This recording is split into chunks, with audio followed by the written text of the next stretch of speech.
Halo, kembali lagi ke channel gue Renado Suryandaru. Di hari Kamis kemarin, Bank Indonesia baru saja merilis data bulanan terkait dengan konsumen, yaitu Indeks Keyakinan Konsumen. Dari data tersebut, Indeks Keyakinan Konsumen di bulan Mei 2022 tercatat sebesar 128,9 atau meningkat dari 113,1 pada bulan April 2022. Di video kali ini gue akan bahas apa itu indeks keyakinan konsumen dan apa artinya bagi perekonomian Indonesia. Indeks keyakinan konsumen pada dasarnya merupakan bagian dari survei konsumen yang dilakukan oleh Bank Indonesia. Survei ini dilakukan setiap bulan dengan mengambil data sampel dari 4.600 rumah tangga di 18 kota besar di Indonesia. Survei ini pada dasarnya menghasilkan dua jenis indeks, yaitu indeks kondisi ekonomi Indonesia dan indeks ekspektasi konsumen.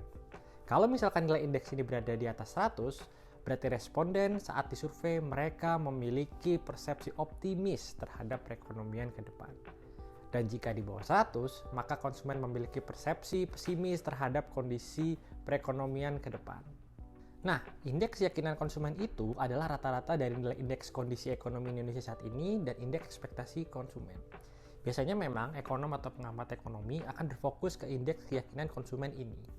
Data terakhir yang dirilis menunjukkan indeks keyakinan konsumen Indonesia mencapai 128,9 dan bisa diartikan kalau persepsi konsumen saat ini sedang pada kondisi optimis.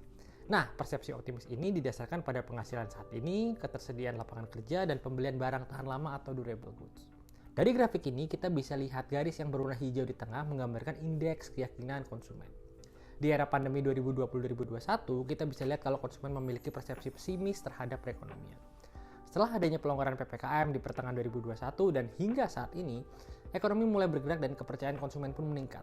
Tapi sebenarnya, naiknya keyakinan konsumen di Mei 2022 sangat banyak dipengaruhi oleh faktor musiman, yaitu pada saat Lebaran kemarin. Saat Lebaran memang biasanya konsumsi naik. Di sisi lain, dalam survei konsumen Bank Indonesia ini juga terdapat data tentang indeks ketersediaan lapangan kerja berdasarkan pendidikan. Data ini menarik karena dari sini kita bisa lihat kalau ternyata lulusan pasca sarjana justru memiliki persepsi pesimis akan ketersediaan lapangan kerjanya.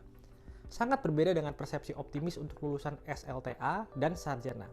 Hal ini bisa dimaklumi karena pemulihan ekonomi dari COVID-19 yang penyebab utamanya adalah supply shock pada dasarnya akan lebih banyak membutuhkan pekerja kerah biru.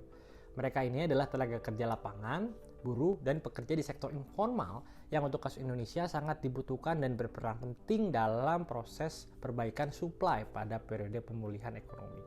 Alhasil, permintaan untuk SDM lulusan pasca sarjana di pasar tenaga kerja biasanya akan jauh lebih rendah ketimbang penawarannya. Ini adalah contoh klasik pengangguran siklikal dan pengangguran struktural. Balik ke soal indeks keyakinan konsumen tadi. Lantas apa makna optimisme konsumen bagi perekonomian Indonesia? Pertama, ini menunjukkan kalau permintaan domestik dari konsumen sudah tinggi. Biasanya ini merupakan hal lumrah yang terjadi ketika perekonomian pulih karena konsumen diliputi rasa optimis ketimbang pesimis. Yang kedua, ini juga dapat memberikan sinyal bagi pebisnis dan investor bahwa perekonomian Indonesia tetap solid dengan adanya konsumsi yang kuat.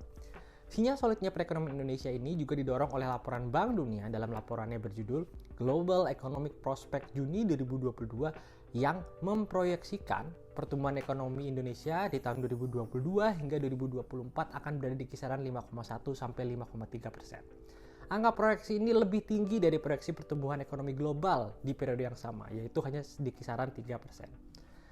Ya, ini berita bagus untuk Indonesia sih, dan Indonesia harus bisa jaga momentum perbaikan ekonomi ini agar bisa mencapai pertumbuhan 5%. Namun demikian, ada beberapa hal sih yang harus diwaspadai. Yang pertama adalah harga minyak yang terus melambung tinggi. Saat ini harga minyak per barel mencapai 120 US dollar. Sebagai perbandingan, pada krisis ekonomi 2008, harga minyak per barel mencapai 140 US dollar. Beberapa pakar juga berpendapat kalau harga minyak saat ini sangat berpeluang untuk naik lagi karena demand yang naik lebih cepat ketimbang supply dan faktor perang Rusia-Ukraina. Jika harga minyak dunia kembali naik dan pemerintah tidak bisa mensubsidi, bisa-bisa aja harga bensin domestik naik. Dan jika harga bensin naik, sudah pasti harga-harga barang lain akan ikut naik. Ini tentu akan menjadi penghambat dalam proses pemulihan ekonomi Indonesia. Yang kedua, kita perlu waspada terhadap situasi pengetatan moneter di tingkat global, utamanya di Amerika Serikat. Adanya kenaikan suku bunga bank sentral di negara-negara maju bisa sangat berpengaruh terhadap kestabilan eksternal Indonesia, utamanya yang berasal dari penurunan nilai tukar rupiah terhadap US dollar. Akibatnya, harga barang-barang impor baik untuk produksi maupun konsumsi bisa saja akan naik. Akibatnya, ini bisa mendorong inflasi kita lebih tinggi dan melemahkan daya beli masyarakat. Yang ketiga, kita masih ada masalah ketidakstabilan harga bahan pangan.